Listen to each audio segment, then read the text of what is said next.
तो आइसो सिया राम जय जय राम सिया राम जय जय राम।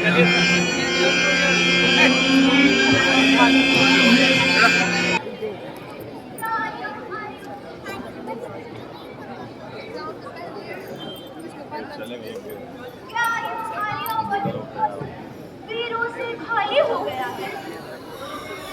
क्या इस भूखंड पर ऐसा एक भी वीर नहीं जो शिव धनुष पर अभी चले गए पंजा चढ़ा सके?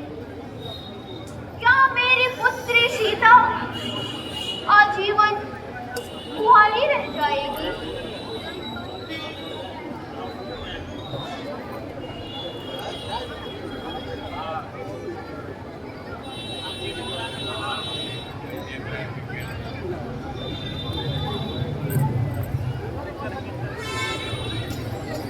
महाराज, यदि अनुमति है तो मैं कुछ बोलूं? हाँ मुनिवर, अनुमति है, कहिए। महाराज, इस स्वयंवर सभा में महाराज दशरथ के पुत्र श्री राम भी आए हैं। कृपया उन्हें प्रत्यंचा चढ़ाने का अवसर दिया जाए। अनुमति है। जो आज्ञा राजन।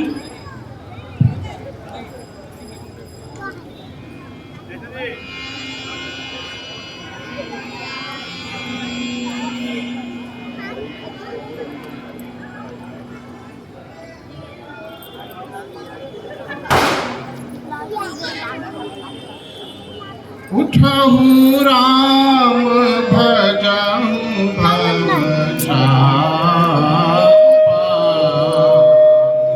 मीटत तात जगत परितापा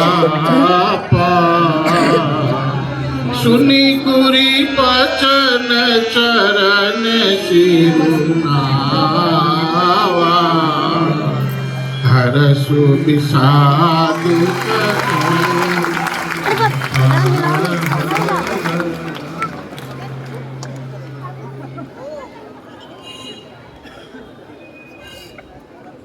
परशुराम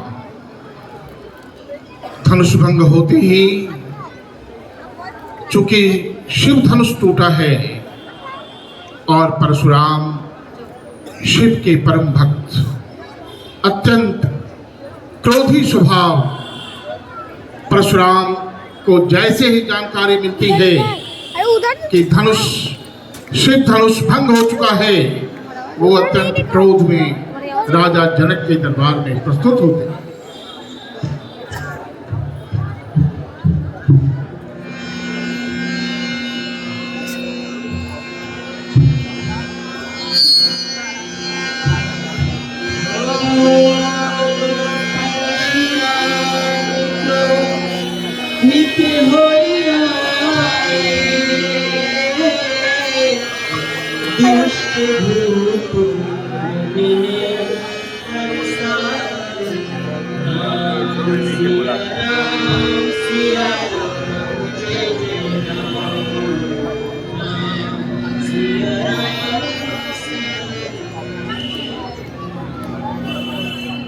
अरे राजा जनक, मेरे गुरु के शिव धनुष को किसने तोड़ा? जिसने भी यह शिव धनुष तोड़ा है वह सहस्त्र बाहु के समान ही मेरा शत्रु है। कान खोल कर सुन लो राजा जनक, अगर तुम सबों की भलाई चाहते हो तो उसे इस सभा से बाहर निकालो, और नहीं तो सभी के सभी मारे जाएंगे। हे नाथ, जिसने भी आपका ये शिव धनुष तोड़ा होगा वह कोई आपका दास ही होगा। आप मुझे आज्ञा क्यों नहीं करते? अरे मूर्ख, क्या तुझे इतना भी नहीं मालूम कि दास वह होता है जो सेवा का कार्य करे? शिव धनुष तोड़ने वाला तो मेरा शत्रु है, और मैं उस शत्रु को कदापि नहीं छोड़ूंगा। मुनिवर, बचपन में तो मैंने आपके कई धनुष तोड़े हैं, तब तो आपने इतना क्रोध नहीं किया। फिर इस पुराने से धनुष के टूटने पर आपको इतना क्रोध क्यों है? इस पुराने से धनुष पर आपका ममता का क्या कारण बालकपन में जो धनुष तुमने तोड़े थे वह साधारण धनुष थे, पर यह तो सिर्फ धनुष है। मुनिवर, मेरे जानते सभी धनुष एक समान होते हैं। फिर इस पुराने से धनुष के टूटने पर आपको इतनी ममता क्यों है? मेरे भैया राम ने बस इसे देखने के लिए ही छुआ था और यह टूट गया। इसमें भैया राम की कोई गलती नहीं है। अरे मूर्ख बालक, क्या तुझे मेरे स्वभाव के बारे में जानकारी नहीं? क्या तुमने मुझे नीरा साधु सन्यासी समझ रखा है?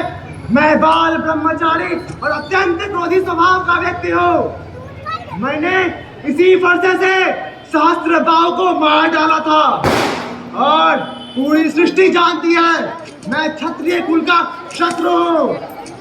मैं तो तुझे बच्चा समझकर छोड़ रहा हूँ। मुनिवर, मैं मानता हूँ कि आप महायोद्धा हैं, लेकिन आपका मुझे बार बार यह फरसा दिखाना शोभा नहीं देता। मुनिवर, लगता है आप अपनी भूख से पहाड़ उड़ाना चाहते हैं। कान खोलकर सुन लीजिए मुनिवर, मैं भी कोई कुंवरबतिया नहीं हूँ जो आपके बार बार फरसा दिखाने से भयभीत हो जाऊं।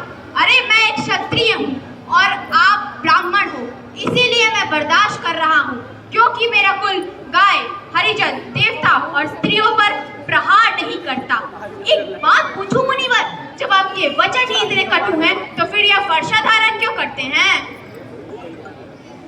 सुनो विश्वामित्र,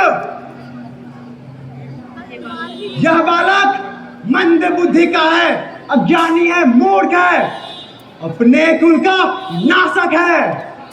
अगर तुम इसकी भलाई चाहते हो तो उसे इस सभा से दूर ले जाओ और मेरे बल, क्रोध और पराक्रम। अब दुनिया वाले हमें दोष दे तो दे, कटु बोलने वाला यह मूर्ख बालक मरने योग्य है। क्षमा मुनिवर, क्षमा। आप मुनि श्रेष्ठ हैं, बच्चों के दुष्ट पर ध्यान न दीजिए। विश्वामित्र, मेरे हाथों में धार धार फरसा है, करुणा नहीं हृदय है, मन में क्रोध है और सामने शत्रु। फिर भी मैं इसे मारे बिना छोड़ रहा हूँ, इसलिए कि तुम हो। मुनिवर, आप माता पिता के कर्ज से मुक्त है, गुरु का ऋण अभी बाकी है। आप हिसाब लगाइए, मैं चुकता कर दूंगा। अरे आगे तो भगवान, बालक की बातों का ही है तो मुझे दे दीजिए। तुम भी कम धूर्त नहीं हो, तुम सिर्फ धनुष तोड़कर मुझे ही ज्ञान सिखा रहे हो। एक और तुम्हारा भाई अकर रहा है और दूसरी ओर तुम अनुनय विनय कर रहे हो। उठाओ सर और मुझसे युद्ध करो, नहीं तो भाई समेत मारे जाओगे। प्रभु, यदि रणभूमि में हमें कोई ललकारे तो क्षत्रिय धर्म के अनुकूल हम उससे अवश्य युद्ध करते हैं, परंतु क्षत्रिय धर्म के अनुकूल हम गाय, ब्राह्मण और स्त्रियों पर कभी वार नहीं करते। ब्राह्मण हमारे लिए सदैव पूजनीय है, उनकी सेवा करना हमारा परम धर्म है। तो प्रभु और सेवक के बीच युद्ध कैसा? मेरा तो छोटा सा नाम है राम, परंतु आप प्रशु समेत परशुराम हैं। आपने अपने राम को नहीं पहचाना, पर मैं तो आपके स्वभाव से अवगत हूँ। हे लक्ष्मीपति, यह वैष्णव धनुष है। यदि आप इस पर संधान कर सके तो मेरा संशय मिट जाएगा। मुनिवर, आप जानते हैं ये दिव्य वैष्णव बाण कभी खाली नहीं जाता, परंतु इससे मैं आप पर वार नहीं कर सकता। आप ब्राह्मण हैं और गुरु विश्वामित्र के बहन के पौत्र हैं।